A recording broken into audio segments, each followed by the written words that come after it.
Hello guys, welcome back to this channel. In today's video, I'm going to show you how you can enable lift to wake feature on Android mobile phone. Okay, let's get into it. First thing first, you can go to your settings application, and after you have your settings application opened, you can go to the advanced features, this one.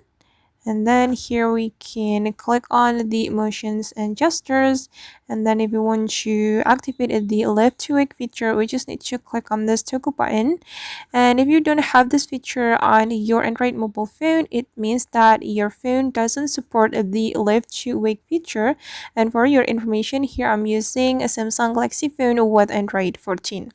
Then after you activate this feature, if you want to wake up your phone, you just need to lift your phone, and then your phone will be automatically turned on. Alright guys, and that's how we can enable lift to wake feature on Android mobile phone. I hope this video will be useful for you. Thank you so much for watching, and see you in the next video.